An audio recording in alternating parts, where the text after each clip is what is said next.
pundits and political science professors who tell you what's smart politically, and all the people who've never run for anything. They get to tell you what's smart politically and what isn't. All I can tell you is I don't make these decisions that way. And if you guys haven't yet gotten it with me, then I don't sit here and politically calculate every decision. I do what I think is right. And here's what I did. I thought it was right to be sitting there and monitoring Ann Patterson's testimony, a woman who had been waiting over a year for a hearing to be on the New Jersey Supreme Court. And I had asked her to make that wait, and she did it, and I thought I needed to be there. I was with her before the hearing started and sat and spoke with her to make sure she understood she had my support and that I was there to be with her. I don't go down to those hearings, as you know. I think that would cause a little bit of a stir, but not because of Michael's network's great coverage, I was able to watch it. Secondly, I decided that, you know, my son's starting a catcher in a state tournament game. I want to be there. I want to see it. He wasn't starting the whole season. He started the season on the bench. And he broke into the lineup halfway through the season. So it's been a really exciting half season for our family to see our kids starting in a really competitive high school baseball program. I wanted to be there for that. And then third, you know, I had made a judgment, Terry, that, you know, a month ago, that these guys from Iowa want to come and have dinner. And heck, you know, anybody wants to come in and spend money in New Jersey, I'm happy to have them come. And so, you know, if I had known Ann Patterson's hearing was going to be that day, and if I had known my son was going to be playing the game, I probably would have told him to either come another day or to, you know, have dinner in Montvale. But that's not what we planned to do. You know, they flew into Mercer County and they did that. So I don't make a political calculation. I was dealing with the realities of my life. And I love these folks, you know, all the people in the, you know, the political hack world who, you know, do this stuff and then just jump on and start saying, oh, this country's illegal, this country isn't. You know, these guys are a joke. And this is why the people of New Jersey reject that kind of politics. They know full well, that it was none of that stuff at all.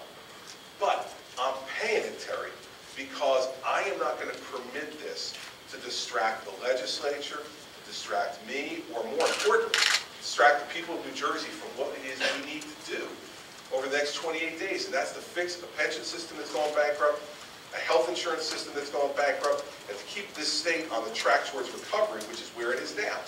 And so, you know, listen, Mary Pat and I had a long, long talk about this last night. And fact is, we're contributing to the state police surplus because there's no additional cost for the taxpayers for what happened. But I am not going to allow the media and the hacks in the Democratic Party to turn this into something that allows them to do what they always like to do, which is get away from serious issues where they have to make hard choices for things that matter because they want to have a service. You know, I saw Assemblywoman Quijano is going to have, you know, hearings to see if anybody was denied like medevac transportation. I mean, come on. You know, this stuff is so transparent and ridiculous that it's funny. So I paid it so they have no complaint any longer. And by the way, the reasons why the cars are there, these cars that transported me 100 yards to the football field, is if the helicopter has to leave to medevac someone, or has a law enforcement mission, or a Homeland Security mission, they need some way to get me home. That's why the cars are there. It's not because I don't want to walk the 100 yards to the baseball field. It's because if the helicopter has to leave, I'm not, you know, calling a cab. It's not the way my life works anymore.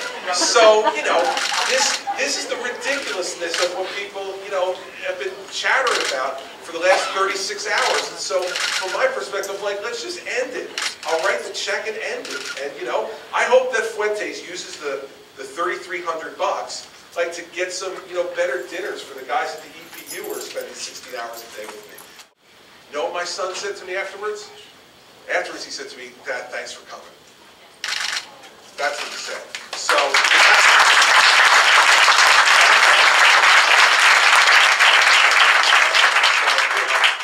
and another falsity that's been, you know, put forward in this story is that the game was stopped because I had to leave. There was a pitching change that happened at the same time I left. So for the uninitiated who don't understand baseball, when you change pitchers, the game must stop.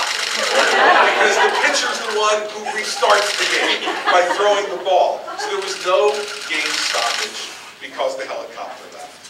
There was none of that stuff. We left at the very last minute we could in order to get to Princeton on time. I also saw an awful comment by Assemblywoman Huddle, who should be ashamed of herself, when saying they left after 5 innings. So that shows where Mr. and Mrs. Christie's priorities are, that they'd rather be with fundraisers from Iowa than see the end of their son's game. I mean, she should really be embarrassed at what a jerk she is for saying something like that. I mean, really.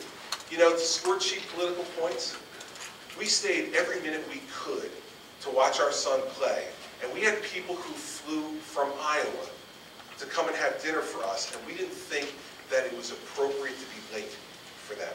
I mean, I just call that common courtesy. So I guess we know that what Ms. Huddle cares about more is scoring cheap political points for her hacks and her political party than she cares about thinking about what you really do as a parent. Or maybe that's what she does as a parent, I don't know. But let me also clear something up for folks. I don't have personal travel anymore, in the sense that everybody else has it.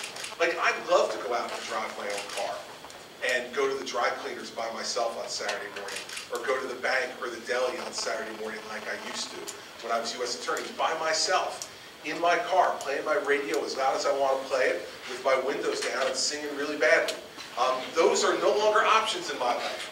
Tony's laughing because he's seen me doing that on a Saturday morning, but I wish that my life could still have those elements. They don't. The requirements that I'm placed under as governor by the EPU for my safety and the safety of my family is I don't do any of that anymore. So if I want to go to the dry cleaners, Lisa, they take me. 3 of them in 2 Suburbans. If I want to go to the deli, they take me. If I want to go to get my hair cut, they take me. I mean, there's no... So what folks, I think, need to understand is I understand that people think differently about, oh, you're in a helicopter because they don't have a helicopter, so they think differently about that. They have a car, so maybe that's less offensive to them. But what people need to understand is that there's no line anymore between personal and professional. I'm governor all the time. And I'm reminded that when I pull my driveway and see the trailer where the troopers live 24/7 at the top of my driveway. You know, I'm reminded of that when I walk out to get the newspaper in the morning, you know, and I got guys walking down to the end of the driveway with me to get the newspaper. You know, so, and I'm not complaining about any of that. That's the reality of my life now. But some of the stuff that I've read about, well, you know, we shouldn't be paying for his personal travel. Well, there's no other, you know, whenever I want to go anywhere, they're with me. So I don't know how to fix that. It is the reality of it. And in today's world, when you're somebody who's visible as a governor in a major state is, and the dangers that are in the world, that's the life that they say is the only way to keep me safe. So I do understand it, Lisa. I understand the perception issue. I thought if we put the facts out there that said it didn't cost the taxpayers anything additional, that folks, and there are, by the way, a lot of folks who I've heard on the radio and gotten phone calls and emails from, who have said to me, oh, okay, does it cost anything? All right, we understand. Good for you. Good for going to your son's game. So this is not some universally held feeling either, but I recognize it. And what I know about this business is that perception matters. And so if by writing this check today, people feel better about the fact that by going to my son's game, I wrote the check to pay for it, great. I mean, that's fine by me, and that's why I'm doing it. Understand, my job as governor is very clear to me. We've had a dysfunctional, overspending, overtaxing government that needs to be brought under control.